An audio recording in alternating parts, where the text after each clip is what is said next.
প্রিয় শিক্ষার্থী বন্ধুরা, আসসালামু আলাইকুম। আশা করি তোমরা সবাই ভালো আছো। তো আজকে আমি তোমাদের ষষ্ঠ শ্রেণীর স্বাস্থ্য সুরক্ষা যে বইটি রয়েছে তারই দেখতে পাচ্ছ যে ৭৯ পৃষ্ঠায় যে ছকটি রয়েছে, আজকে আমি তোমাদের সেটি সমাধান করাবো।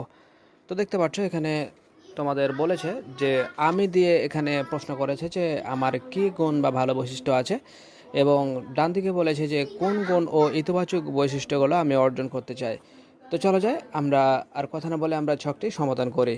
তো তার আগে একটা কথা বলে রেখে, আমরা ক্লাস 1 থেকে শুরু করে ক্লাস 10 পর্যন্ত সকল শ্রেণীর সকল সমাধানগুলো অলরেডি আপলোড দিয়ে ফেলেছি। তোমরা সেই ভিডিওগুলো সবার আগে পেতে চ্যানেলটি সাবস্ক্রাইব করে আজই আমাদের সদস্য হয়ে যাও। তো চলো যাই, শুরু করা যাক। তো প্রিয় শিক্ষার্থী, দেখতে পাচ্ছ যে ছকটি সুন্দর করে তোমাদের দেওয়া হয়েছে, যে জাস্ট তোমরা সুন্দর করে দেখে দেখে তুলে নেবে, খেয়াল রাখবে যাতে কোনো কিছু ছুটে না যায়।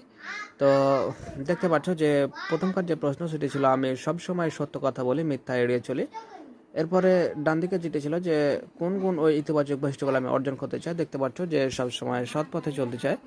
2 নম্বর হচ্ছে আমি সবসময় পরিষ্কার পরিচ্ছন্ন থাকি। তো এদিকে দেখতে পাচ্ছি যে আমরা মানুষের বিপদ আপদে সহায়তা করতে চাই।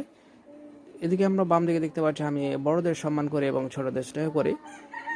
ডান দিকে দেখতে পাচ্ছি যে কোনো কাজে আত্মবিশ্বাসী হতে চাই, আমি কখনো অহংকার করি না।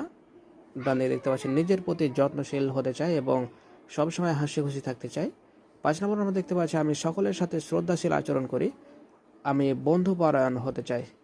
তো প্রিয় শিক্ষার্থী, এই ছিল আমাদের আজকের সমাধানটি। দেখা হবে পরবর্তীতে নতুন কোনো গুরুত্বপূর্ণ ভিডিওতে। সে পর্যন্ত আল্লাহ হাফেজ।